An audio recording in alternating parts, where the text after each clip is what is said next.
The morning mist clung to the Rocky Mountain ridgeline as 12 hikers made what they thought would be their final radio call. Trapped on a narrow ledge 3,000 feet above the valley floor, with an armed fugitive blocking their only escape route, they had no idea that their salvation lay in the hands of a quiet woman carrying a rifle that most people would mistake for a museum piece. Before we jump back in, tell us where you're tuning in from, and if this story touches you, make sure you're subscribed, because tomorrow I've saved something extra special for you. The alarm clock in Sarah Chun's small apartment buzzed at 4:30 a.m., just as it had every morning for the past 18 months. She rolled out of bed with practiced silence, her movements economical and precise. Outside her window, the lights of Colorado Springs twinkled in the pre-dawn darkness, but Sarah's attention was already focused on the day ahead. By 5:15 a.m., she was dressed in her ranger uniform, the forest green fabric crisp and properly pressed. Her badge read S. Chun, Park Ranger, but most visitors to Pike National Forest never bothered to read it. To them, she was simply the quiet Asian woman who checked permits, answered questions about trail conditions, and occasionally gave safety briefings that seemed far too detailed for someone who looked like she'd never spent a night outdoors. Sarah's morning routine began the same way it always did, with her grandfather's rifle. She retrieved it from the locked gun safe in her bedroom closet, handling it with the reverence others might reserve for a family heirloom. Which in many ways it was.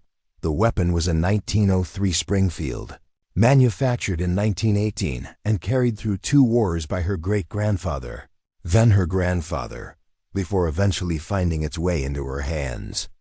The wooden stock bore the subtle scars of decades of use, and the metal components showed the kind of patina that came only with age. Modern shooters often mistook it for a relic, something that belonged in a display case rather than in the field. Sarah ran her fingers along the bolt action, checking the mechanism with movements so automatic they seemed unconscious. She inspected the scope, a period-appropriate unertl that her grandfather had mounted himself in 1952. To casual observers, the entire setup looked ancient, outdated, practically antique. They weren't entirely wrong. In an era of high-tech precision, instruments, computerized rangefinders, and rifles that cost more than most people's cars, Sarah's Springfield seemed almost quaint. She wrapped the rifle carefully in its worn leather case and placed it in the back of her Park Service truck alongside her other equipment. The radio crackled to life as she started the engine, dispatching various rangers to their assigned sectors for the day. Sarah listened with half an ear while she drove the winding mountain roads toward her patrol area, the sections of Pike National Forest that encompassed some of the most remote and challenging terrain in Colorado. The ranger station at Willow Creek was already bustling with activity when Sarah arrived at 6:45 a.m. The building served as headquarters for the forest search and rescue operations, and this time of year brought a steady stream of hikers, climbers, and outdoor enthusiasts who sometimes found themselves in situations that required professional intervention. "Morning, Chun," called out Ranger Captain Jake Morrison, a burly man in his 50s who'd been working these mountains since before Sarah was born. Morrison was competent at his job, but he had a tendency to treat Sarah like a junior employee, despite the fact that she'd been working the forest for nearly 2 years. "We've got reports of increased bear activity in Section 7. Nothing major, but keep an eye out during your patrol." Sarah nodded, checking her assigned routes on the duty board. Section 12 through 15, some of the most isolated areas in the forest. It was the kind of assignment that newer rangers often complained about: long drives between checkpoints, minimal radio contact, and stretches of wilderness where you might not see another human being for hours. Sarah preferred it that way. "Chun's got the backcountry again," observed Ranger Bill Kowalski, a young man fresh out of the Park Service Academy who'd arrived 3 months earlier with enthusiasm that bordered on aggressive. Lucky you get to drive around in the quiet sections, while the rest of us deal with actual people." The comment stung, though Sarah kept her expression neutral. Kowalski seemed to view her assignments as evidence that she wasn't trusted with more important duties rather than recognition of her unique qualifications for solo patrol work. She'd tried to explain once that the remote sections required different skills: navigation, wilderness survival, the ability to make quick decisions without backup. But Kowalski had nodded politely while clearly not understanding. "Remote doesn't mean unimportant," Sarah replied quietly, gathering her gear. Sure," Kowalski said, with the kind of patronizing tone that suggested he was humoring her. "Just saying, some of us prefer assignments where we actually help people instead of just checking on empty campsites." Sarah felt her jaw tighten, but she said nothing. She'd learned early in her career that defending herself often made things worse. Better to let her work speak for itself, even if most people never noticed the details that mattered.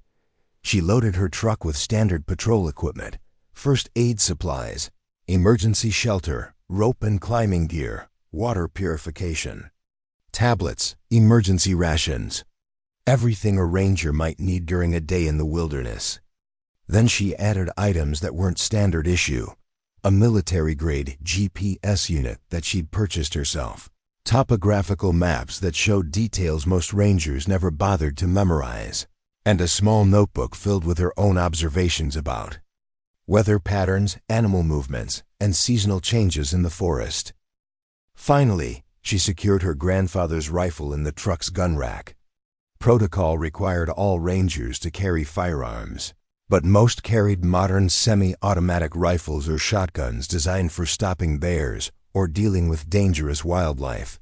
Sarah's Springfield drew curious glances from other rangers, though most were too polite to comment directly. "That thing looks like it belongs in a Western movie," Kowalski had said during her first week, and the nickname had stuck. Other rangers referred to it as Chun's Antique or the museum piece. They weren't malicious about it, but the constant comments reinforced the impression that Sarah was somehow not quite keeping up with modern standards. What they didn't know was that Sarah could field strip and reassemble the Springfield, blindfolded. That she'd been shooting it since she was 12 years old. That she understood its capabilities and limitations better than most people understood their own equipment. That in the right hands, the old rifle was capable of precision that would surprise anyone who judged it solely by its appearance. Sarah's patrol route took her deep into the forest, along roads that gradually became trails, then finally single-track. Paths that required four-wheel drive and careful navigation. Her first stop was a campground that sat at 9,200 feet elevation, a popular destination for serious hikers who used it as a base camp for summit attempts on the surrounding peaks. The campground was nearly empty, just 2 tents belonging to a pair of experienced climbers who were planning an early morning start. Sarah checked their permits, verified their emergency contact information, and briefed them on current weather conditions. Standard procedure, but she added details that most rangers wouldn't have thought to mention: the specific wind patterns they could expect on the exposed ridges, the locations of emergency shelters that weren't marked on tourist maps, and the radio frequencies used by search and rescue teams. The climbers listened with growing respect. They'd clearly expected a routine bureaucratic interaction, but Sarah's briefing contained information that could genuinely impact their safety and success. "You sound like you know these mountains pretty well," observed one of them, a weathered man in his 40s who had the look of someone who'd spent serious time in challenging terrain. "I try to stay current," Sarah replied, though the truth was more complicated than that. She'd grown up exploring these mountains with her grandfather, learning skills that went far beyond what was covered in ranger training.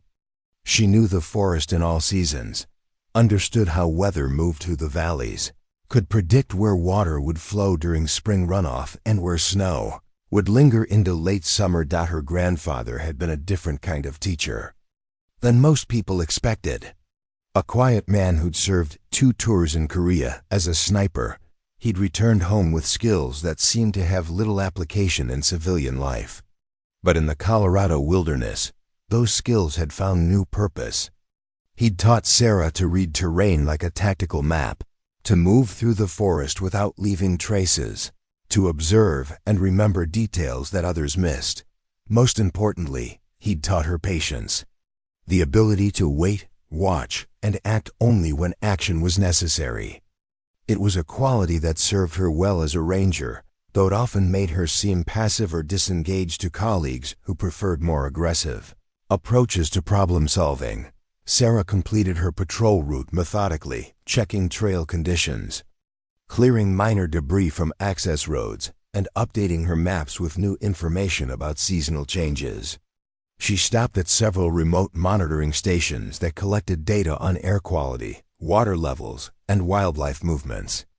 Most rangers treated these stops as quick checkbox items, but Sarah took time to review the data carefully, noting patterns that might indicate larger changes in the forest ecosystem. By early afternoon, she'd reached the furthest point of her patrol route, a scenic overlook that provided views of the entire valley system. This was where her route normally turned back toward headquarters, but today Sarah noticed something that made her pause. Through her binoculars, she could see movement on a distant ridge. Hikers moving slowly along a trail that was technically open but rarely used due to its difficulty and isolation. Sarah counted them carefully. 12 people, moving in a loose group that suggested they weren't all experienced hikers. Some struggled with the pace, and their formation lacked the discipline that came with proper wilderness training. Sarah checked her watch and frowned. The group's position meant they'd started early, probably before dawn, to have made it that far by mid-afternoon. That suggested either exceptional fitness or poor judgment about timing. Given their movement patterns, Sarah suspected the latter. She made a note in her log and radioed in their position to headquarters. It was routine information sharing, the kind of situational awareness that helped search and rescue teams track activity in remote areas. But as she watched the group disappear behind a ridge, Sarah felt a nagging concern that she couldn't quite articulate. Something about their route bothered her. They were heading toward terrain that became increasingly difficult, with limited escape routes if weather conditions changed. The afternoon was clear, but Sarah's grandfather had taught her to read the subtle signs that others missed, and she could see the beginnings of cloud formation that suggested possible afternoon thunderstorms. She considered radioing a more detailed warning, but stopped herself. The group was technically following established trails, and they hadn't requested assistance. Interference without clear justification would likely be viewed as overreach. Another example of Chun worrying too much about routine situations. Instead, Sarah made detailed notes about the group's composition, route, and timing. If they ran into problems later, the information might prove valuable. It was the kind of thoroughness that her supervisors tolerated, but didn't particularly value. Extra work that served no obvious purpose unless something went wrong. Preparing and narrating this story took us a lot of time, so if you are enjoying it, subscribe to our channel. It means a lot to us. Now back to the story. As Sarah began her return journey, she passed several other ranger vehicles heading toward the main visitor areas. The contrast was stark. While she spent her days alone in the wilderness, her colleagues worked with tourists, school groups, and organized activities that brought immediate recognition and appreciation. Their work was visible, measurable, obviously valuable to the people they served. Sarah's patrol reports typically contained detailed observations about wildlife behavior, trail conditions, and environmental changes that might affect future visitors. But these reports went into files that were rarely consulted, data points that seemed important to her but had little immediate impact on daily operations. The radio crackled with routine traffic as she drove back toward headquarters. Rangers coordinating visitor programs, responding to minor emergencies, and handling the kind of public-facing duties that defined most people's understanding of what rangers did. Sarah listened while navigating the winding mountain roads, her thoughts already turning to the evening routine that would complete her day. Back at the ranger station, she unloaded her equipment methodically, cleaning and storing everything according to procedures that she'd made more rigorous than strictly required. Her gear was always in perfect condition, a standard of maintenance that sometimes drew comments from colleagues who took a more casual approach to equipment care. "Chun's got that military precision thing going," she'd heard Kowalski tell another ranger, and while it wasn't meant as criticism, the tone suggested that her attention to detail was somehow excessive, unnecessary in an environment where good enough was generally sufficient. Sarah completed her paperwork with the same careful attention she brought to everything else, documenting the day's observations in prose that was precise, factual, and thorough. Her patrol reports were longer and more detailed than those submitted by other rangers, filled with information that seemed important to her, even if its immediate value wasn't obvious to anyone else. As the day shift ended and rangers began heading home, Sarah made her final radio check and secured her personal equipment. Tomorrow would bring another patrol, another day of quiet observation in the wilderness, another opportunity to serve in ways that others rarely noticed or appreciated. She drove home through Colorado Springs as the sun set behind the mountains, thinking about the group of hikers she'd observed that afternoon. They'd probably completed their route without incident, another successful day in the wilderness that would give them stories to tell and memories to cherish. But Sarah couldn't shake the feeling that something about their situation had been worth noting, worth remembering. Her grandfather's voice echoed in her memory. "Pay attention to the details that others miss, Sarah. Sometimes those details matter more than anyone realizes at the time."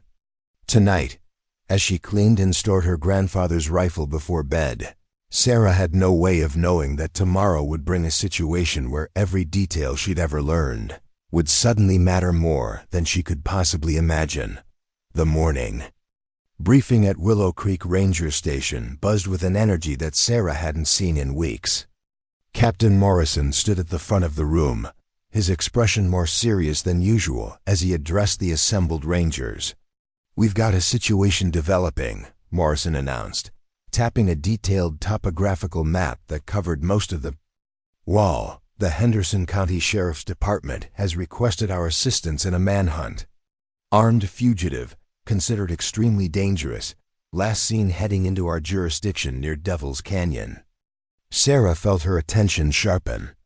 Devil's Canyon was remote, difficult terrain that required serious wilderness skills to navigate safely. The kind of place where inexperienced pursuers could easily become victims themselves. "The suspect is Marcus Webb," Morrison continued, posting a photograph on the bulletin board. 34 years old, military background, wanted for armed robbery and assault. He shot 2 police officers during his escape yesterday evening. Both officers are expected to recover, but this guy has demonstrated he's willing to use deadly force. Ranger Tom Bradley raised his hand. Bradley was Morrison's unofficial second-in-command, a 15-year veteran with extensive search and rescue experience. "What kind of military background are we talking about, Captain?" "Army infantry. 2 deployments in Afghanistan. Honorably discharged 3 years ago, but he's had trouble adjusting to civilian life. Multiple arrests for domestic violence, lost his job last month. Apparently snapped when his ex-wife filed for a restraining order." Morrison's expression was grim. "The point is, he knows how to use weapons and he's familiar with wilderness survival.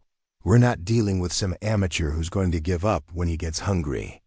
Sarah studied the map, her eyes tracing the terrain features around Devil's Canyon.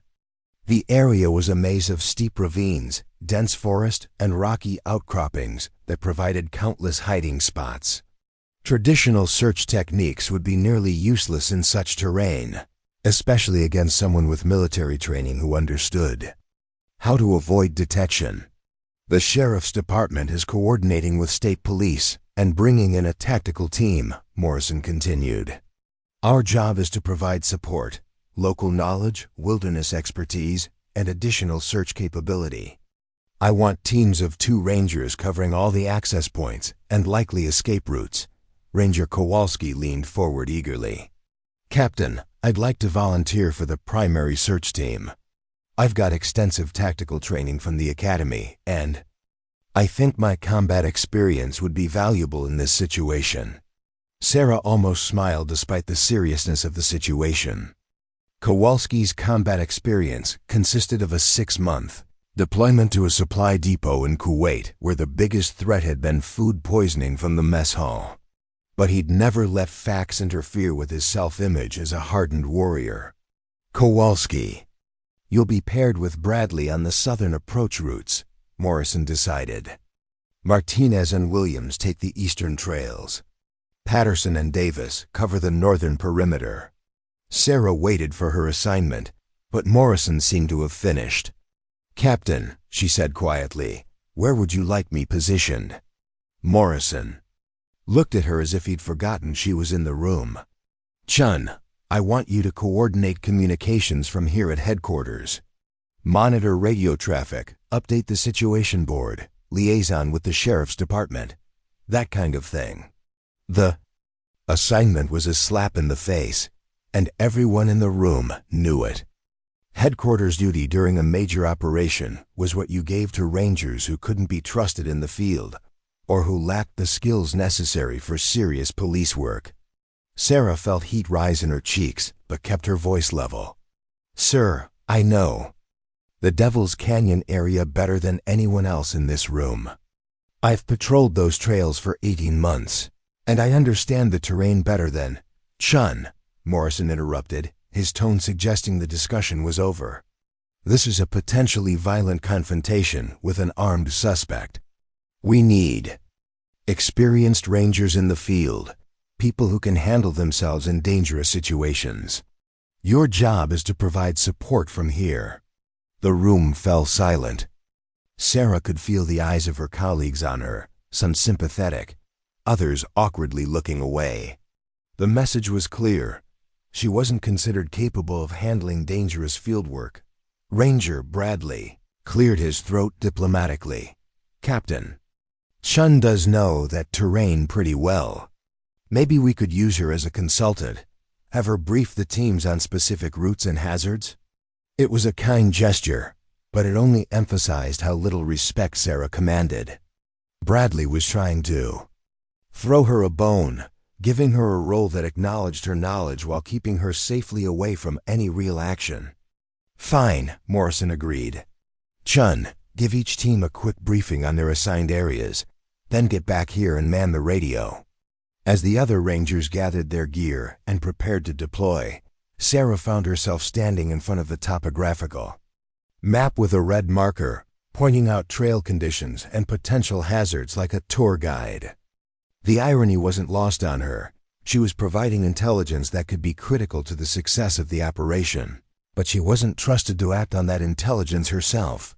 The main trail through Devil's Canyon looked straightforward on the map, she explained to Kowalski and Bradley, but there are 3 places where rockslides have created alternate routes that aren't marked on standard maps. If Webb knows the area, he might use those routes to avoid obvious choke points. Kowalski nodded impatiently, clearly eager to get into the field. Right. Anything else we need to know? Sarah hesitated, then decided to share information that might prove crucial. There's an old mining camp about 2 miles up the north fork that most people don't know about. It's not on tourist maps, but it would provide shelter and concealment for someone trying to evade pursuit. The trails leading to it are barely visible unless you know what to look for. Bradley made notes, but Kowalski was already heading toward the door. Thanks for the geography lesson, Chun. We'll take it from here. The dismissive tone stung, but Sarah continued briefing the other teams with the same thoroughness. She provided detailed information about water sources, emergency shelter locations, and the subtle signs that indicated human passage through the wilderness. Most of the rangers listened politely, but she could see that they viewed her input as supplementary rather than essential. As the search teams deployed, Sarah found herself alone in the ranger station with a radio, a stack of paperwork, and a growing sense of frustration. Through the windows, she could see the last of the ranger vehicles disappearing down the mountain roads, carrying her colleagues toward what might be the most significant operation in the forest's recent history. The radio crackled with periodic updates as the teams reached their assigned positions. Team Alpha in position at the south entrance. Team Bravo reporting no movement on the eastern approach. Team Charlie has visuals on the main trail, proceeding with caution. Sarah updated the situation board methodically, tracking each team's location and status with colored pins on the large map.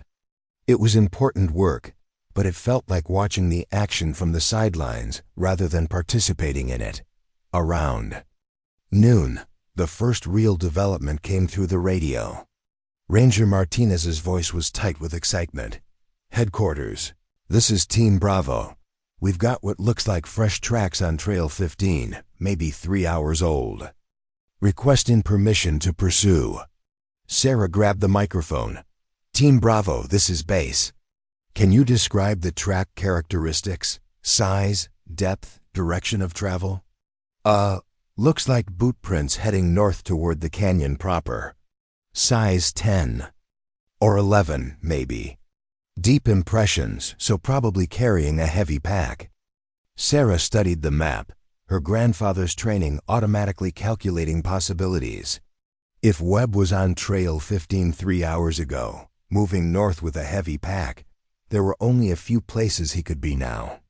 The terrain would force him into predictable choke points, assuming he didn't know about the unmarked alternate routes. "Team Bravo, be advised that Trail 15 connects to several unmarked paths that could provide alternate routes. If the suspect has local knowledge, he might not continue on the main trail." There was a pause before Martinez responded. "Copy that, Base. We'll proceed with caution." But Sarah could hear the subtext in his tone. The field teams were focused on action, on closing distance with their target. Her warnings about alternate routes were noted, but not necessarily taken seriously. She was the voice from headquarters, providing background information while the real rangers did the real work. The afternoon brought more radio traffic but little progress. The search teams were methodically covering their assigned areas, but Webb seemed to have vanished into the wilderness. The Sheriff's Department tactical team had arrived and taken over primary command, relegating the Park Service to a supporting role. "This is frustrating as hell," Kowalski's voice crackled over the radio during a scheduled check-in. "We're covering ground, but it's like looking for a needle in a haystack. This guy could be anywhere." Sarah keyed the microphone. "Team Alpha, this is Base. Have you checked the area around the old mining camp I mentioned during the briefing?" "Negative." "Base, that's outside our assigned search grid. We're focusing on the primary escape routes." Sarah felt a flash of irritation. The mining camp was exactly the kind of place where someone with military training would establish a temporary base. But it wasn't being searched because it fell outside the neat lines that someone had drawn on a map. "Team Alpha, I strongly recommend checking that location. It's strategically positioned and would provide natural concealment for Base." "We copy your recommendation," Kowalski interrupted. "We're proceeding according to our assigned plan." The rebuff was polite but clear. The field teams would operate according to their own judgment, not according to suggestions from the ranger manning the radio back at headquarters. As the day wore on, Sarah's frustration grew. She listened to radio traffic that revealed a search operation that was thorough but predictable, following standard procedures that assumed their target would behave like a typical lost hiker rather than a trained soldier with wilderness experience. Teams were checking obvious trails, obvious hiding places, and obvious escape routes. They were doing everything by the book, But Sarah could see gaps in their coverage that a smart fugitive could easily exploit. Gaps that existed because the people planning the operation didn't know the terrain the way she did. Late in the afternoon, the radio brought news that made Sarah's stomach clench with concern. All units, this is the Sheriff's Tactical Command. We have reports of a hiking group in the search area that may be at risk. 12 hikers, last known position near Eagle Ridge, currently overdue at their planned checkpoint. Sarah's blood ran cold. Eagle Ridge was in the heart of the search area, exactly where an armed fugitive might go to avoid the search teams working the perimeter. 12 hikers in the same wilderness as a desperate man willing to use deadly force. Base, this is Team Charlie, came Patterson's voice. We're closest to Eagle Ridge. Should we abandon our current search pattern and move to assist the hiking group? The question hung in the air while someone at Tactical Command made decisions about resource allocation. Sarah found herself gripping the microphone, wanting to share what she knew about the terrain around Eagle Ridge, about the routes that led there and the places where hikers might take shelter if they were in trouble. Team Charlie, maintain your current position, came the response from Tactical Command. We're coordinating with additional units to respond to the hiking group situation. Sarah stared at the map, her mind racing through possibilities. Eagle Ridge wasn't just any random location. It was exactly where she would go if she were trying to avoid the search teams while remaining mobile. High ground, multiple escape routes, and now 12 potential hostages who had wandered into the wrong place at the wrong time. The hiking group wasn't just in danger from exposure or injury. They were walking into a situation that could turn deadly very quickly, and the search teams were too dispersed and too focused on their assigned grids to respond effectively. Sarah made a decision that would have surprised her colleagues if they'd known about it. She began gathering her personal gear, including her grandfather's rifle. If the official search operation wasn't going to move quickly enough to help those hikers, maybe it was time to stop waiting for permission and start taking initiative. But first, she tried one more time to work through official channels.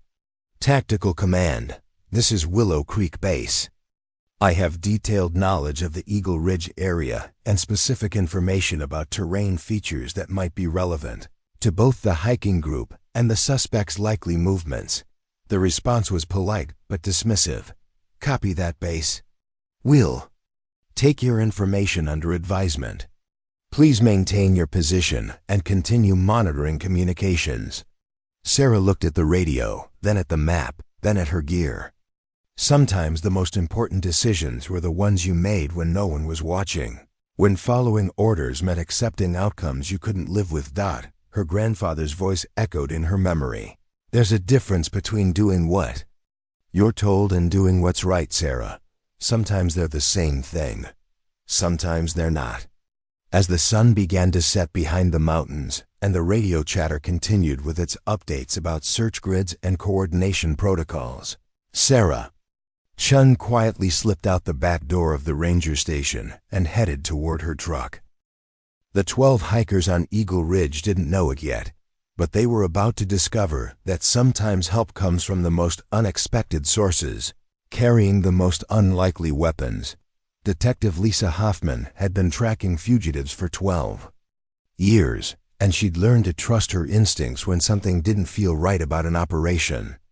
Standing in the command post that the sheriff's department had established at the base of Devil's Canyon, she studied the tactical map with growing unease.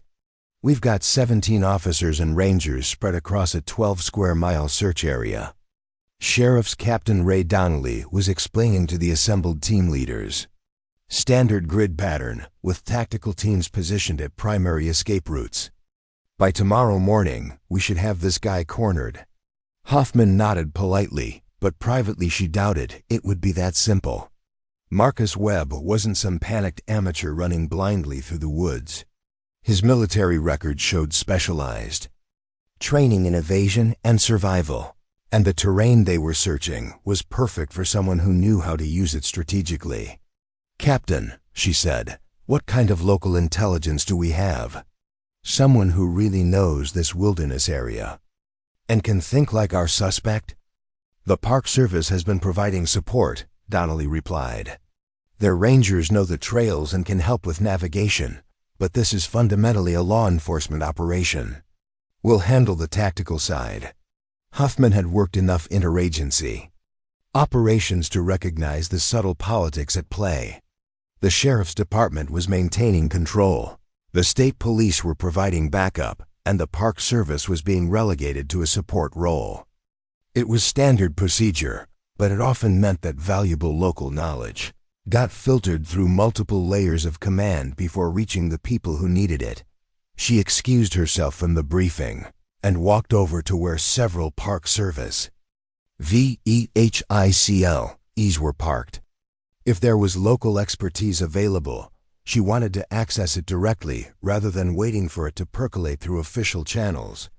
Detective Hoffman, Sheriff's Department. She introduced herself to the first ranger. She encountered a young man who was checking equipment with obvious nervousness. I'm looking for someone who really knows this terrain, someone who spent serious time in the backcountry. That would be Chun, the ranger replied immediately. Sarah Chun.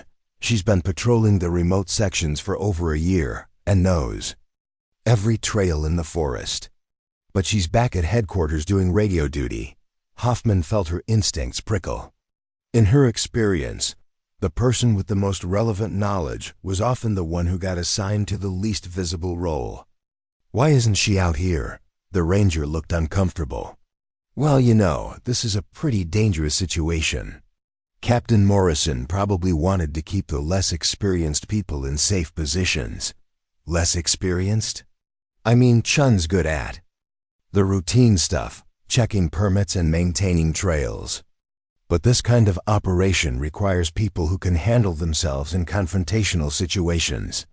Hoffman studied the young ranger's face, reading the subtext. Chun was being excluded not because she lacked knowledge, but because someone had decided she lacked other qualities deemed necessary for dangerous work. It was a pattern Hoffman had seen too often in male-dominated professions. Is there a way I can talk to Chun directly?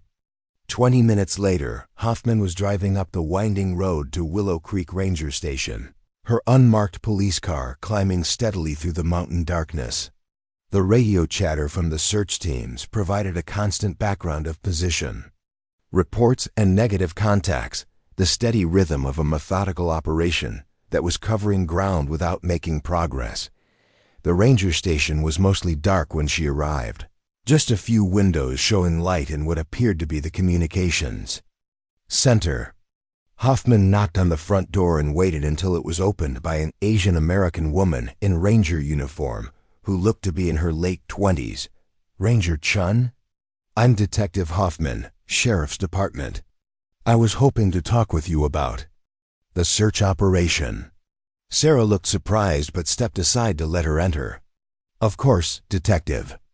Though I should mention that I'm not directly involved in the field operation. I'm just monitoring communications from here. Hoffman followed Sarah into the communications room, where a large topographical map covered one wall and radio equipment filled most of the available desk space. Colored pins marked the positions of various search teams, creating a pattern that looked comprehensive but somehow incomplete. Walk me through what you know about Marcus Webb's likely movements, Hoffman said without preamble.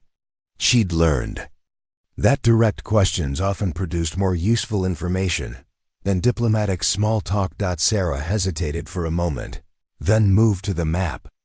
Based on the track sightings and the timeline, he's probably trying to move north through the canyon system while avoiding the main trails. The terrain forces specific route choices, but there are several unmarked paths that most people don't know about. Hoffman watched Sarah's finger trace routes on the map with obvious familiarity. The ranger wasn't guessing or consulting reference materials. She was drawing on detailed mental maps that came from extensive first-hand experience. Show me where the search teams are positioned relative to those unmarked routes.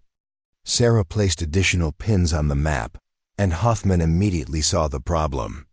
The official search pattern was thorough but predictable, covering obvious routes while leaving gaps that a knowledgeable fugitive could exploit. The teams are here, here, and here, Sarah explained, pointing to the colored pins. They're covering the marked trails and the most obvious hiding places. But someone with military training might use this route, or this one, to move between search areas without being detected. And the hiking group that's missing? Sarah's expression darkened. 12 people, last seen heading toward Eagle Ridge. This morning. They should have reached their planned checkpoint by noon, but they never made contact. Hoffman studied the map, noting the relationship between Eagle Ridge and the gaps in the search pattern. Where would you go if you were trying to avoid the search teams while remaining mobile? Sarah didn't hesitate. Eagle Ridge, high ground, multiple escape routes, and far enough from the main search areas to provide temporary safety. But if there are hikers there... She didn't finish the sentence, but Hoffman understood. A desperate fugitive encountering 12 civilians in a remote location could create a hostage situation that would complicate everything. Have you shared this analysis with the tactical command? I've tried.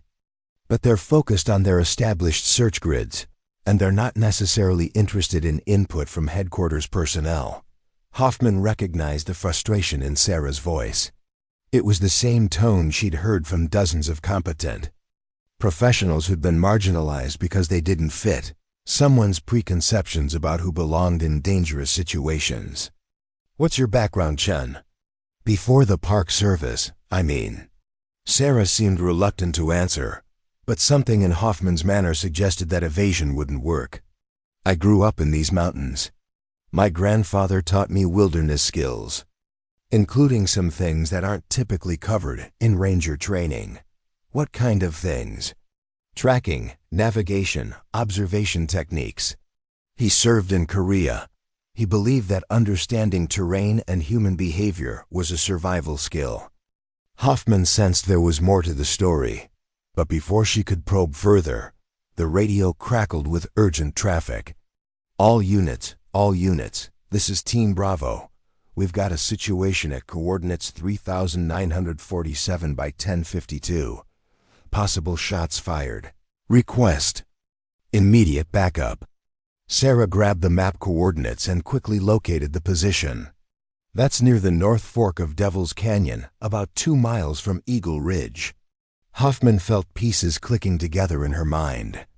Shots fired in the vicinity of where the missing hikers were supposed to be, in an area that Sarah had identified as a likely route for the fugitive. This wasn't a coincidence. Team Bravo, this is Detective Hoffman. What's your status? Detective. We heard what sounded like rifle fire. 2 or 3 shots about 10 minutes ago. We're moving to investigate, but the terrain is slowing us down. Hoffman looked at Sarah, who was studying the map with intense concentration. How long would it take the search teams to reach Eagle Ridge from their current positions? Sarah calculated quickly, factoring in terrain and darkness. At least 2 hours for the closest team, maybe 3 in these conditions, and that's assuming they can find the right routes. And if someone who knew the area was willing to take a more direct approach? Sarah met Hoffman's eyes, understanding passing between them. 45 minutes, maybe less. But it would require going off trail, using routes that aren't marked on standard maps. The radio brought more urgent traffic. All units, this is Tactical Command. We've established communication with the missing hiking group. They're barricaded in a cabin near Eagle Ridge. Armed suspect is in the area. Possible hostage situation developing. Hoffman felt the familiar surge of adrenaline that came with rapidly escalating situations. 12 civilians trapped by an armed fugitive in remote terrain, with the nearest response teams hours away. Standard procedure would be to coordinate a careful approach, establish containment, and wait for specialized hostage negotiators. But standard procedure assumed that time was available, that the situation would remain stable while resources were mobilized. Hoffman's experience suggested otherwise. Chun, I need to ask you something, and I want a straight answer. Do you have the skills necessary to reach that location quickly and safely in darkness? Sarah's response was immediate and confident. Yes. And do you have equipment that would allow you to provide tactical reconnaissance without endangering yourself or the hostages? This time Sarah hesitated, and Hoffman caught a glimpse of something deeper than professional competence. There was knowledge there, training that went beyond what most rangers possessed. I have a rifle, Sarah said carefully, and I know how to use it effectively at long range. How effectively? Very effectively. The simple statement carried weight that suggested significant experience. Hoffman had interviewed enough military veterans to recognize the difference between casual familiarity with weapons and genuine expertise. What kind of rifle? 1903 Springfield. It belonged to my grandfather. Hoffman almost smiled despite the gravity of the situation. An antique rifle carried by a park ranger who looked like she'd never been in a serious confrontation. On the surface, it was almost laughable, but Hoffman's instincts were telling her that appearances could be very deceiving. Chun, I'm going to ask you something unofficial. The tactical teams are hours away from reaching those hikers. If someone with local knowledge and appropriate skills was willing to conduct preliminary reconnaissance, it might provide valuable intelligence for the official response. Sarah understood the subtext. Hoffman was asking her to take action outside official channels, to use her knowledge and abilities in ways that weren't covered by standard procedures.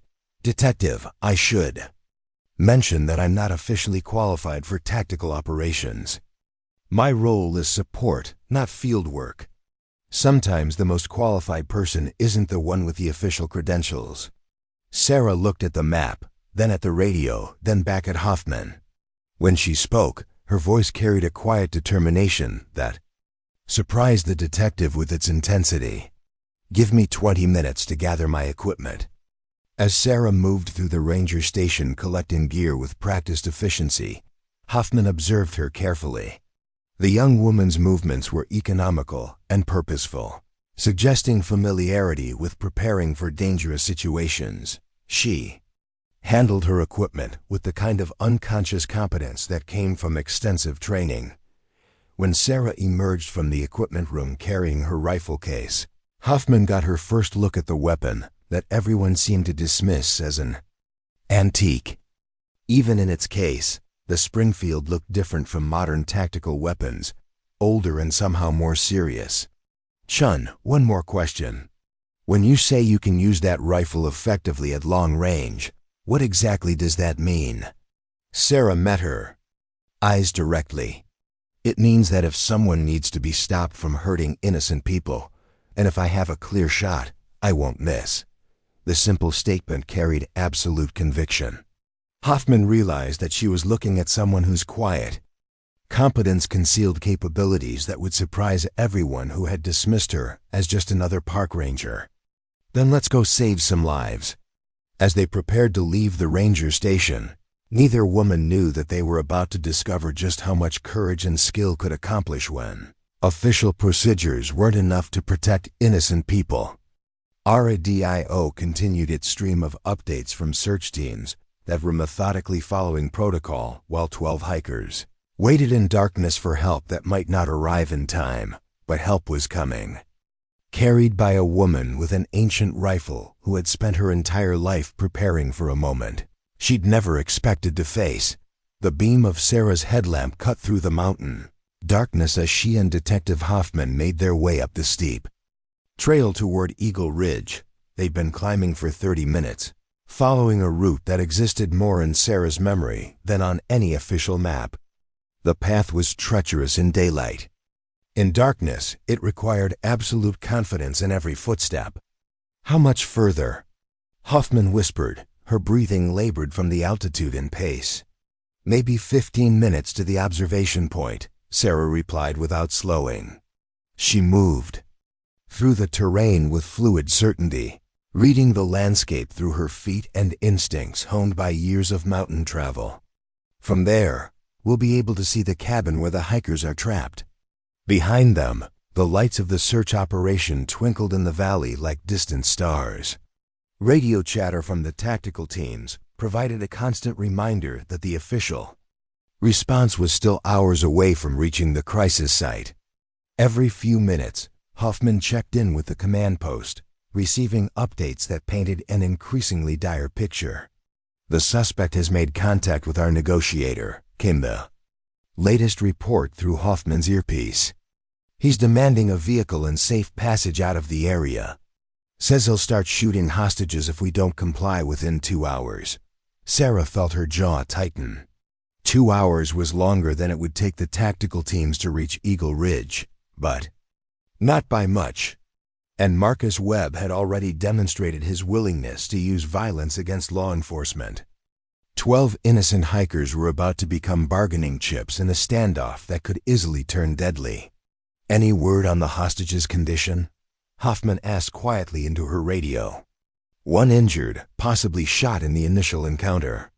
The others are unharmed but terrified. Webb has them barricaded in an old Forest Service cabin that provides excellent defensive positions." Sarah knew the cabin they were talking about. Built in the 1960s as a fire lookout station, it had been abandoned for years but remained structurally sound. The location was strategically chosen, whether Webb had planned it or simply gotten lucky. The cabin sat on a small plateau with clear lines of sight in all directions, making any approach extremely dangerous. "We've got another problem," Hoffman said as she received additional information through her earpiece. "Weather Service is tracking a storm system moving in from the west.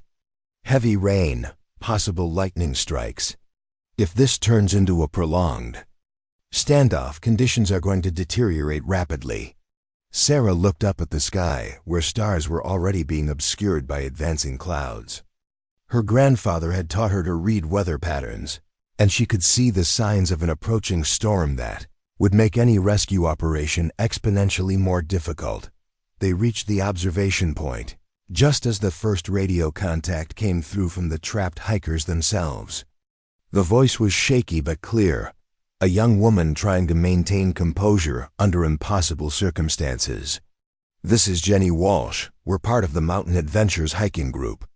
The man with the gun shot our guide when we first encountered him. Mike is bleeding badly and needs medical attention. The shooter says he'll kill more of us if anyone tries to approach the cabin."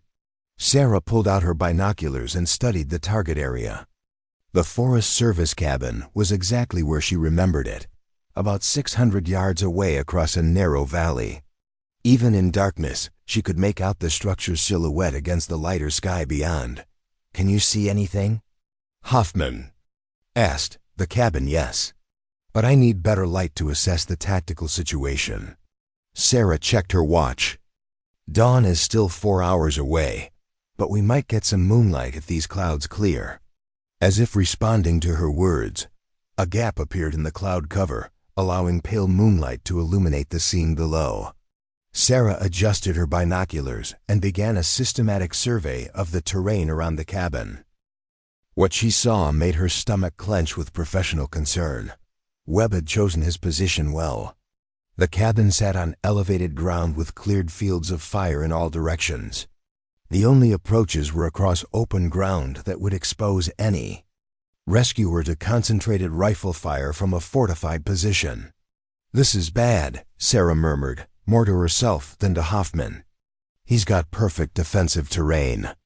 Any conventional assault would be suicide. What about unconventional approaches?" Sarah studied the topographical features around the cabin, her mind automatically calculating angles, distances, and possibilities. Her grandfather's voice echoed in her memory. "Every defensive position has weaknesses. Sarah, you just have to see the terrain the way your enemy doesn't. There's a ravine that runs along the north side of the plateau," she said slowly. "It's not visible from the cabin windows, but it would require someone to approach from the opposite direction, then work their way around through extremely difficult terrain." How difficult? Steep, loose rock, no margin for error. One slip, and you'd fall 50 feet into the creek below. Plus, it would take at least an hour to make the approach, and that's assuming perfect conditions. Hoffman was quiet for a moment, processing the tactical implications. What about long-range options? Could a sniper provide support for a rescue team? Sarah felt her pulse quicken. The question touched on capabilities she'd never discussed with anyone outside her family, skills that seemed irrelevant to her work as a park ranger, but suddenly felt crucially important. From here to the cabin is about 600 yards, she said carefully. That's within range for a precision rifle, but the shot would be extremely challenging. Wind, elevation, darkness, and the need for absolute precision to avoid hitting. Hostages, could you make that shot? The direct question hung in the mountain air between them. Sarah found herself at a crossroads that she'd never expected to face. Weighing capabilities against consequences, training against responsibility. Detective, I need to tell you something about my background. Over the next few minutes, as they crouched in the darkness overlooking the hostage situation, Sarah revealed truths she'd kept hidden throughout her career with the Park Service. Her grandfather hadn't just been a Korean War veteran. He'd been a Marine Corps sniper with 17 confirmed kills. The wilderness skills he'd taught her weren't just about hunting and survival. They were about precision shooting under combat conditions.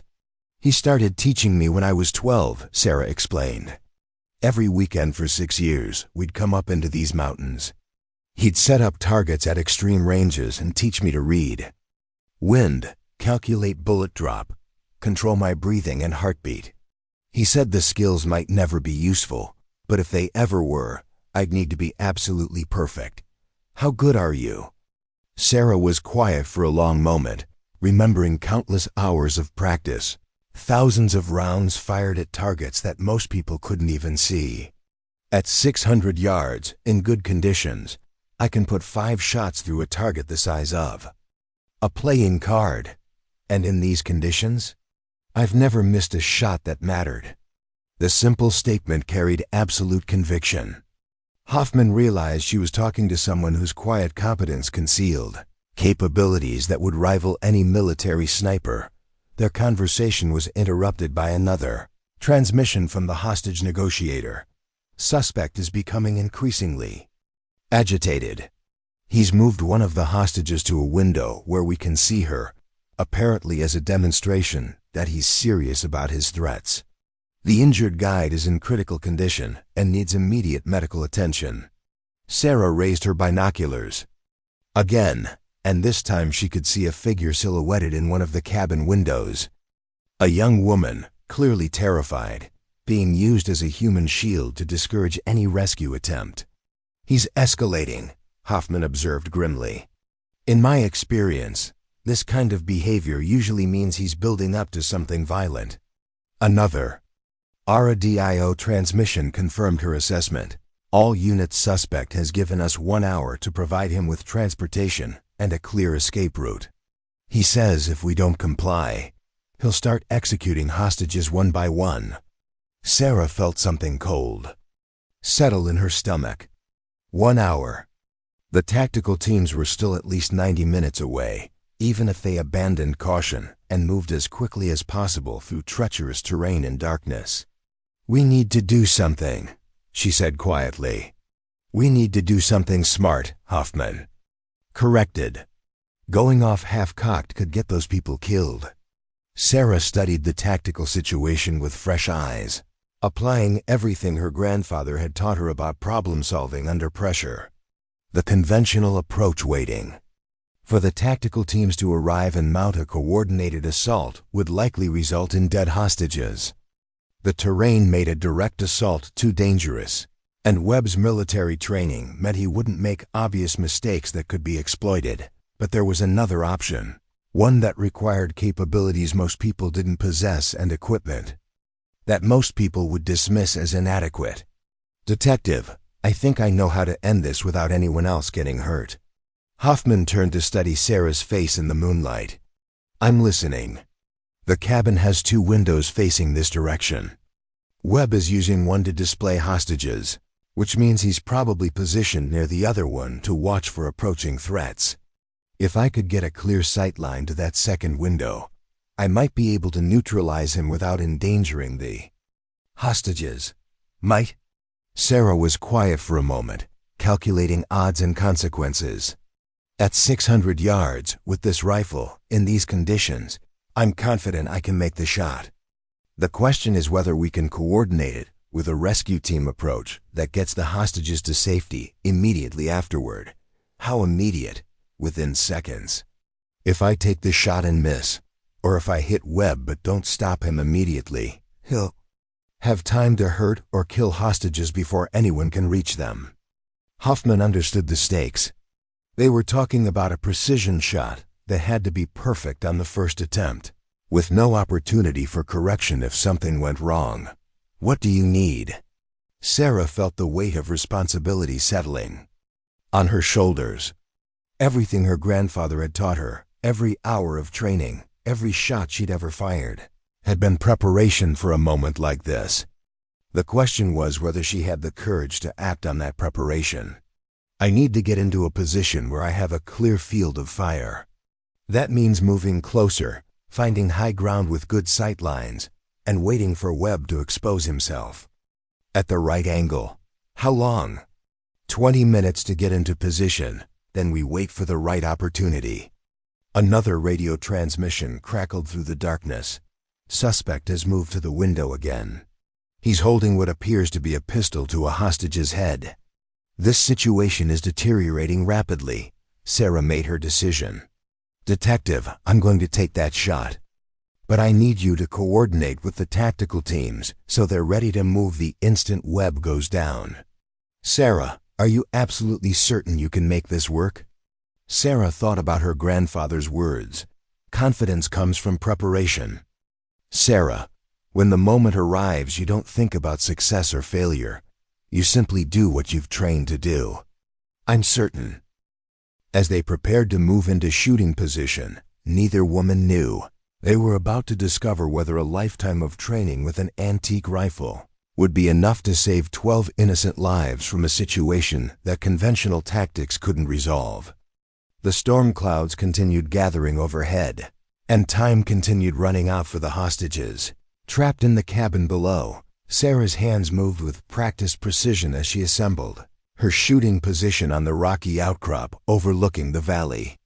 The ancient Springfield felt familiar in her hands, its weight and balance as comfortable as a favorite tool. She extended the rifle's bipod legs and adjusted them carefully, creating a stable platform that would support the most important shot of her life. 637 yards.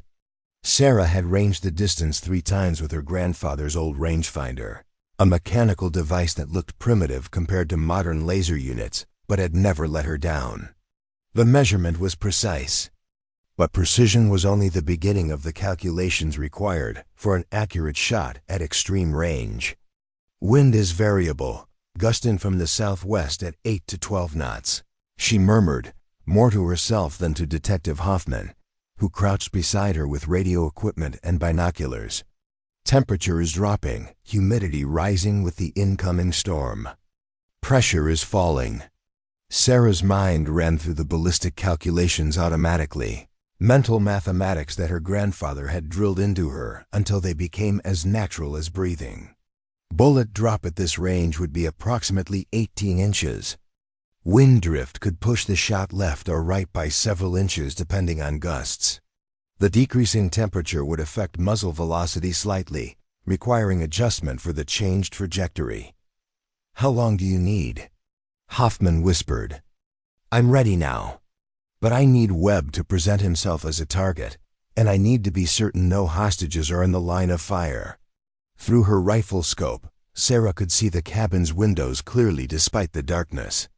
The old unertl scope gathered available light efficiently, and the pale moonlight filtering through the clouds provided just enough illumination to distinguish shapes and movement. Webb appeared at the window again, his silhouette clearly visible as he used a hostage to communicate with the negotiators. Sarah could see him holding something to the woman's head, presumably the pistol that had been mentioned in radio traffic. "I have visual on the target," Sarah reported quietly. "But he's using the hostage's cover. No clean shot available." Hoffman pressed her earpiece, receiving updates from the tactical command. "Negotiator says Webb is getting more agitated. He's demanding immediate compliance with his terms, saying the deadline is non-negotiable." Sarah settled deeper into her shooting position, controlling her breathing as her grandfather had taught her. The key to extreme-range precision shooting wasn't just mechanical accuracy. It was the ability to remain absolutely calm while lives hung in the balance. "Deep breath in, let half out, hold," she whispered, repeating the mantra that had guided thousands of practice shots. "Heartbeat, heartbeat, pause, fire on the pause." Her finger found the trigger, a curved piece of metal that had been shaped by her grandfather's hands decades earlier. The Springfield's trigger broke cleanly at exactly 3 pounds of pressure, a specification that Sarah knew as precisely as her own pulse rate, but she couldn't shoot yet. Webb remained partially concealed behind his hostage, presenting no clear target that wouldn't risk hitting an innocent person. The radio crackled with urgent traffic. "All units, suspect, are moving toward the cabin door with one of the hostages. Appears to be preparing to execute his threat." Sarah's scope tracked movement within the cabin. Through the window she could see Webb forcing one of the hikers toward what must be the front door. Her blood ran cold as she realized he wasn't bluffing about killing hostages. He was about to make good on his threat. "I need him to separate from the hostages," Sarah said, her voice tight with controlled tension. "Just for a few seconds." How few? 2 seconds would be enough.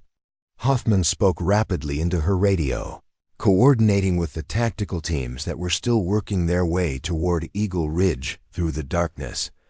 Can the negotiator provoke Webb into exposing himself? Maybe make him angry enough to move away from the hostages? The response came back immediately, negative. Any provocation at this point could trigger violence against the hostages. "We need to maintain the current dialogue until tactical teams arrive." But the tactical teams were still 45 minutes away, and Webb's deadline was 20 minutes. Simple mathematics revealed the impossible nature of their situation through conventional means. Sarah watched through her scope as Webb appeared at the window again, this time alone. For a moment, she had a clear sight picture, crosshairs centered on his torso, finger taking up trigger slack. But before she could complete the shot, he moved back into cover. "He's cautious," Sarah observed. "Military training. He knows about sniper threats and he's not exposing himself unnecessarily.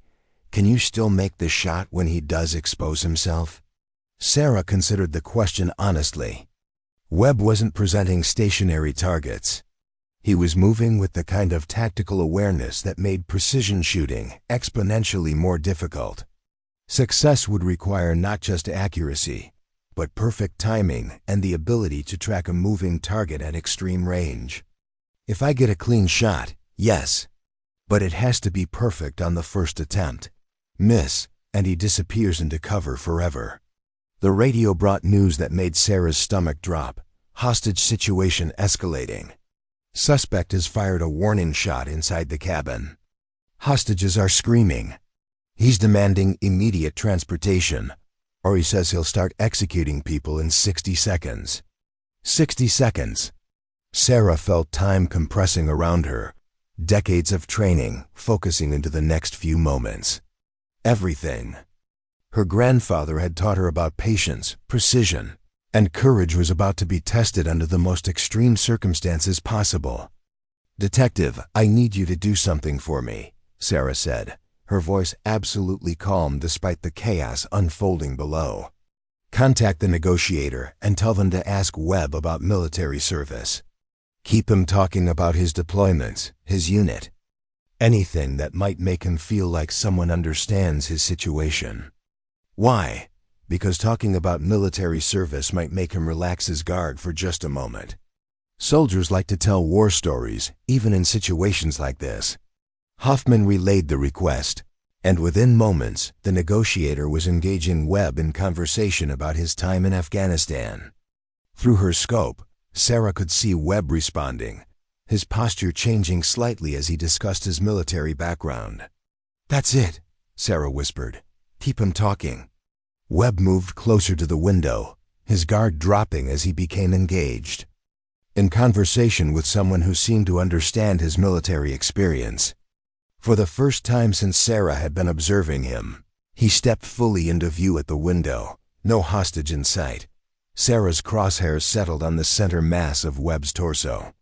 637 yards, wind gusting left to right. At 10 knots, temperature 42 degrees, falling barometric pressure. Her mind made final ballistic calculations as her finger found the trigger. "Breath in, half out, hold," she whispered. Heartbeat, heartbeat, pause. The world narrowed to the circle of her rifle scope. Webb's silhouette filled the crosshairs. A clear target finally presenting itself after minutes of careful waiting. Sarah could see him gesturing as he talked, completely absorbed in his conversation with the negotiator. Fire on the pause. The Springfield cracked, its report echoing across the valley like thunder. The bullet left the muzzle at 2,800 feet per second, beginning a flight that would cover 600 yards in less than 3/4 of a second. Through her scope, Sarah watched the projectile's impact with clinical detachment. Webb jerked backward, spun by the force of the .3006 bullet striking his chest. He disappeared from the window instantly, dropping from sight as if he'd never been there. "Target down," Sarah reported, her voice steady despite the adrenaline coursing through her system. "Clean hit, center mass. Threat neutralized." The radio exploded with activity as tactical teams coordinated their final approach to the cabin. Within seconds, officers were moving across the open ground that had been too dangerous just moments before, racing to secure the hostages and provide medical attention to the wounded guide. "Outstanding shot," came the voice of the tactical commander over the radio. "I don't know who made that shot, but it was absolutely perfect. Target is down and the hostages are secure." Sarah began disassembling, her rifle with the same careful precision she'd used to prepare it, wrapping the Springfield in its worn leather case. Her hands were completely steady, showing no sign of the stress that should have accompanied such a high-stakes shot. "How do you feel?" Hoffman asked, studying Sarah's face in the moonlight. "Grateful that the training worked when it mattered." Sarah replied simply, "And grateful that no innocent people were hurt." The radio brought confirmation of what Sarah already knew. Suspect is deceased, single gunshot wound to the chest. All 12 hostages are alive and accounted for. One injured hiker is being stabilized for medical evacuation. Outstanding work by all units involved. As they began their descent toward the cabin to assist with the rescue operation, Hoffman couldn't stop marveling at what she'd just witnessed. 600 yards, in darkness with an antique rifle. "I've seen military snipers who couldn't make that shot. My grandfather always said that the rifle is just a tool," Sarah explained as they picked their way down the mountain trail. "What matters is the person behind it, and whether they've prepared themselves for the moment when preparation meets opportunity." When they reached the cabin 20 minutes later, the scene was controlled chaos. Paramedics were treating the wounded. Guide while crisis counselors worked with traumatized hostages. Tactical team members were processing the scene and documenting evidence. Captain Morrison from the Park Service was among the officials who had arrived to coordinate the aftermath. When he saw Sarah approaching with her rifle case, his expression showed complete bewilderment. "Chun, what are you doing here?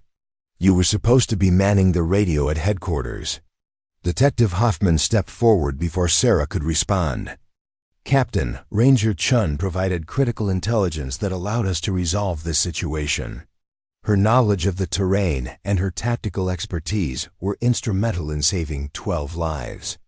Morrison looked from Hoffman to Sarah to the rifle case, clearly struggling to process how his quiet equipment maintenance ranger had ended up at the center of a tactical operation. I don't understand. Chun's not qualified for this kind of work. She's just the person who made a 600-yard precision shot that ended a hostage situation. Hoffman interrupted firmly. Maybe it's time to reconsider your assumptions about what she's qualified for. One of the rescued hikers, a middle-aged woman still shaking from her ordeal, approached Sarah with tears in her eyes. Are you the one who saved us? The person who made that impossible shot? Sarah nodded modestly. I'm just glad everyone is safe. Impossible shot? Morrison echoed, still trying to understand what had happened. What impossible shot? The tactical. Commander, a grizzled veteran with 30 years of law enforcement experience, overheard the conversation and walked over. Sir, I've been doing this for 3 decades, and I've never seen shooting like that.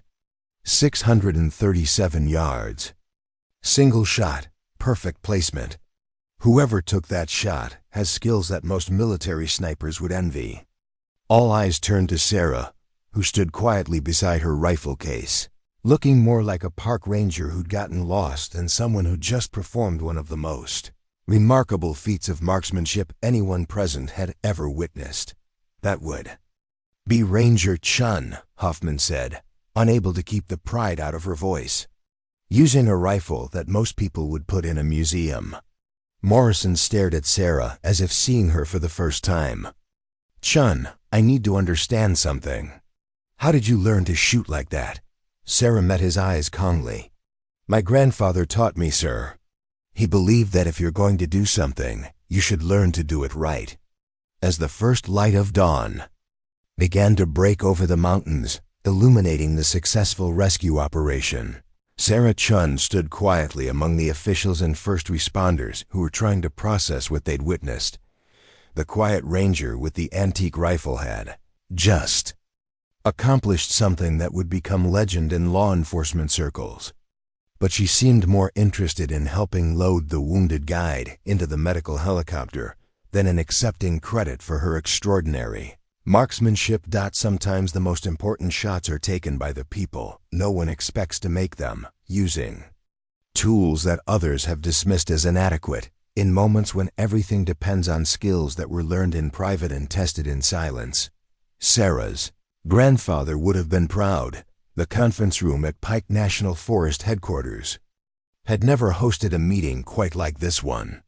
Federal agents from the FBI, state police commanders, sheriff's department officials, and Park Service administrators filled chairs around a table that groaned under the weight of incident reports, witness statements, and ballistics analysis. At the center of it all sat Sarah Chun, still wearing her ranger uniform from the previous night's operation, looking remarkably composed for someone who'd just become the subject of a federal investigation. Ranger Chun, began Special Agent Patricia Valdez, opening a thick file folder. Let's start with your background. According to your personnel file, you have no formal military training, no law enforcement experience beyond basic ranger certification, and no documented marksmanship qualifications beyond standard wildlife management protocols. Sarah nodded calmly. That's correct, ma'am. Yet last night, you executed a precision shot at over 600 yards, in darkness, under extreme pressure, using what our ballistics experts describe as museum-quality equipment. Can you explain this discrepancy? For the first time in her Park Service career, Sarah found herself in a room where her abilities were being taken seriously rather than dismissed. The irony wasn't lost on her that it had taken saving 12 lives to earn a seat at the table. My grandfather was a Marine Corps sniper during the Korean War, Sarah explained. He taught me to shoot when I was young, and he took that instruction very seriously. The training was comprehensive and ongoing for many years. Agent Valdez consulted her notes. We've verified your grandfather's service record. Master Sergeant William Chun, 17 confirmed kills, recipient of the Navy Cross. Impressive credentials. But that doesn't explain how you acquired the tactical knowledge demonstrated last night. Captain Morrison, who had remained largely silent throughout the meeting, finally spoke up. Agent Valdez, I think we need to understand that Chun has been working under our supervision for 18 months, and none of us had any indication of these capabilities, which raises questions about the adequacy of your supervision. Captain, Sheriff's Commander Ray Donnelly observed dryly, one of your Rangers possesses military-grade skills that none of you bothered to identify or utilize. Sarah watched the exchange with growing discomfort. The meeting was turning into a finger-pointing session about administrative failures, when the real issue was much simpler. People had made assumptions based on appearances rather than taking time to understand actual capabilities. If I may, Sarah interjected quietly. The responsibility for not utilizing my background is mine, not Captain Morrison's. I chose not to volunteer information about my training because I wanted to be valued for my work as a ranger, not for skills that seemed irrelevant to park management. Agent Valdez studied Sarah's face. Irrelevant? You just prevented what could have been a massacre using those supposedly irrelevant skills. Yes, ma'am, but yesterday was exceptional circumstances. Most days, the most important thing I do is check camping permits and maintain trail markers. Detective Hoffman, who had been invited to participate as a key witness, leaned forward. Agent Valdez, with respect, I think we're missing the larger point here. Ranger Chun didn't just demonstrate exceptional marksmanship. She showed tactical thinking, situational awareness, and decision-making under pressure that saved 12 lives. Those aren't accidental skills. The ballistics report made for remarkable reading. Sarah's single shot had struck Marcus Webb Center, mass from 637 yards, with bullet placement that indicated precision consistent with military sniper standards. The trajectory analysis confirmed that the shot had been taken under challenging conditions that would have tested any marksman. The weapon itself presents an interesting case study, noted the FBI's ballistics expert who had spent the morning examining Sarah's Springfield. This rifle was manufactured in 1918, but it's been maintained and customized to standards that exceed many modern precision instruments. The scope mounting, barrel bedding, and trigger work represent master-level gunsmithing. Sarah felt a surge of pride. My grandfather spent years perfecting that rifle. He said that precision instruments deserved precision care. He was right. The expert continued. In the hands of a qualified marksman, this weapon is capable of accuracy that rivals anything in our current inventory. The irony is that most people would dismiss it as obsolete without understanding its true capabilities. Agent Valdez closed her file and looked directly at Sarah. Ranger Chun, the FBI maintains a database of civilian marksmen with exceptional capabilities. Based on last night's demonstration, we'd like to add your name to that list. There may be future situations where your skills could serve the public interest. I appreciate the consideration, ma'am, but I'm happy with my current role. Your current role just expanded considerably, Captain Morrison interjected. The Park Service is creating a new position, Tactical Wilderness Specialist. Someone who can provide expertise for search and rescue operations that might involve dangerous suspects or complex terrain challenges. Sarah looked around the room, seeing faces that had viewed her completely differently just 24 hours earlier. The transformation was remarkable, but it also highlighted how easily people could misjudge others based on surface impressions. I'd be honored to serve in whatever capacity is most useful, she said finally. 6 months later, Sarah stood before a classroom of 30 law enforcement officers at the Colorado Police Academy, her grandfather's Springfield displayed on a table. Behind her, the Ancient Weapons Modern Applications course had become one of the most requested training programs in the state. How many of you believe that older equipment is automatically inferior to newer technology? She asked the assembled officers. Most of the hands in the room went up, exactly as Sarah had expected. That's a natural assumption, she continued, but it's also dangerous. It causes us to underestimate threats, overlook capabilities, and make decisions based on appearances rather than actual performance. She picked up the Springfield, handling it with the same reverence she'd learned from her grandfather. This rifle is over a century old. Most of you probably assumed it belonged in a museum rather than in active service. But 6 months ago, this antique saved 12 lives in a situation where modern tactical equipment couldn't reach the target in time. The story of Eagle Ridge had become legend in law enforcement circles, but Sarah used it not to celebrate her own abilities, but to illustrate broader principles about preparation, judgment, and the danger of making assumptions. The lesson isn't about old rifles versus new ones, she explained. It's about understanding that capabilities exist in unexpected places, carried by unexpected people, using unexpected tools.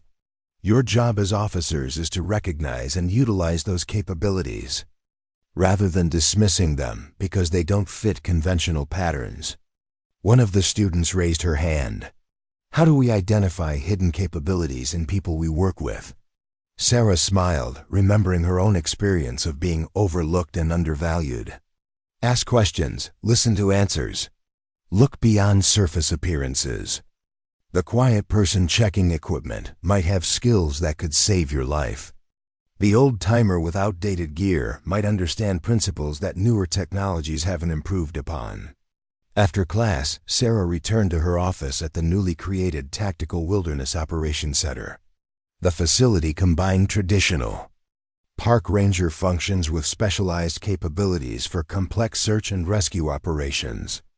Her role had evolved into something unique, part educator, part tactical specialist, part bridge between civilian and military worlds. Her desk held 2 items that summarized her journey: a commendation letter from the FBI, recognizing her contribution to the Eagle Ridge operation, and a photograph of her grandfather, taken during his service in Korea. Both represented different aspects of the same truth, that service comes in many forms, often performed by people whose contributions aren't immediately obvious. Ranger Bill Kowalski knocked on her office door, his attitude towards Sarah completely transformed since the hostage rescue. "Ma'am, we've got a request from the Sheriff's Department. Search and rescue operation in the backcountry.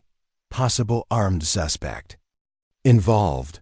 They're asking specifically for you." Sarah nodded, already reaching for her gear. The work continued, each operation a reminder that skills learned in private could serve the public good when circumstances demanded it. As she prepared to respond to the call, Sarah thought about the lessons her grandfather had taught her in the Colorado wilderness.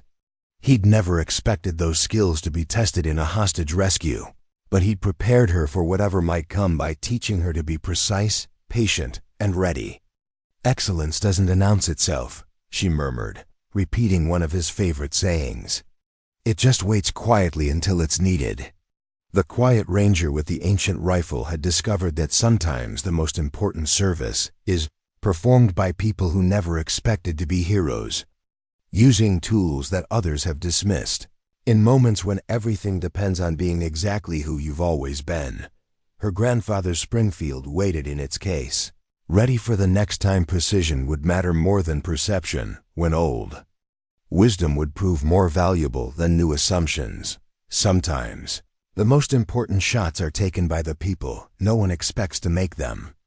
And sometimes the most effective weapons are the ones that others have forgotten how to see. Sarah Shun had learned to be both unexpected and unforgettable, carrying forward traditions that honored the past while serving the future. The legacy lived on, one precise shot at a time. Up next, you've got 2 more standout stories right on your screen. If this one hits the mark, you won't want to pass these up. Just click and check them out. And don't forget to subscribe and turn on the notification bell so you don't miss any upload from us.